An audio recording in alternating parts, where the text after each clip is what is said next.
Sesungguhnya saya mengetahui dan telah mendapatkan kabar bahwa upaya untuk melakukan politisasi dan menjadikan saya sebagai objek di dalam berbagai putusan Mahkamah Konstitusi dan putusan Mahkamah Konstitusi terakhir maupun tentang rencana pembentukan Majelis Kehormatan MK.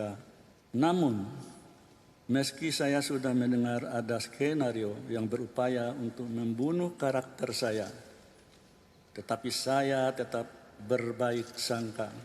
Saya tetap memenuhi kewajiban saya sebagai Ketua MK untuk membentuk Majelis Kehormatan Mahkamah Konstitusi. Ya didesain dari awal benar di undang-undang.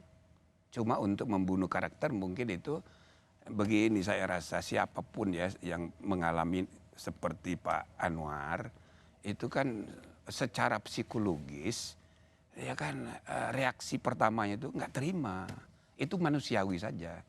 Ketua MK yang telah disidang terbukti berbuat atau melakukan pelanggaran berat, sebenarnya harusnya dipecat. Kalau menurut dissentingnya Pak Bintan Saragih itu diberhentikan tidak hormat dari anggota. Oke, Ketua MK yang terbukti melakukan pelanggaran berat secara etik, mempengaruhi hakim yang lain, cacat moral. Apakah memang seharusnya Ketua MK ini tidak saja dipecat jadi Ketua MK, tapi juga diberhentikan sebagai Hakim Konstitusi? Ya bisa begitu. Harusnya begitu. Tapi kan kita bermusyawarah nih bertiga.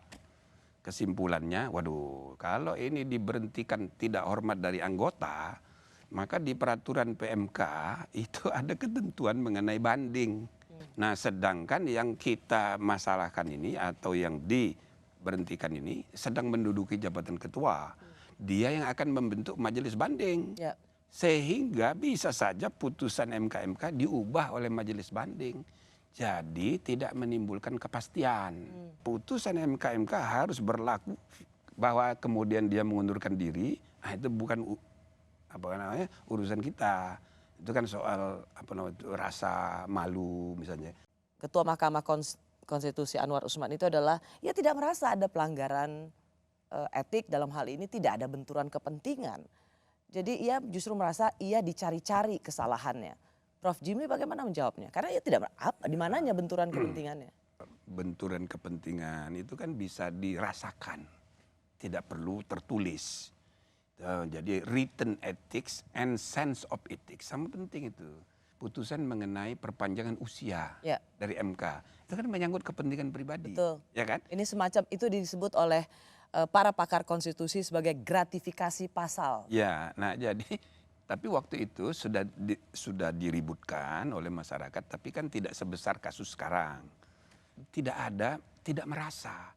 Padahal di ruang publik itu sudah setahun lebih, itu fotonya Gibran diusung oleh PSI menjadi capres. Itu sudah di mana-mana. Mulai dari wali kota, itu kan. Nah jadi isu Gibran menjadi calon wapres sudah lama. Dan mestinya hakim tidak boleh. Karena itu ponakannya sendiri. Ya, iya, dia kan harus merasa, waduh kalau gitu. Nah lain kalau keputusan MK itu mengatakan ini dikabulkan di bawah 40 tahun, tapi berlaku 2029, nah itu lain.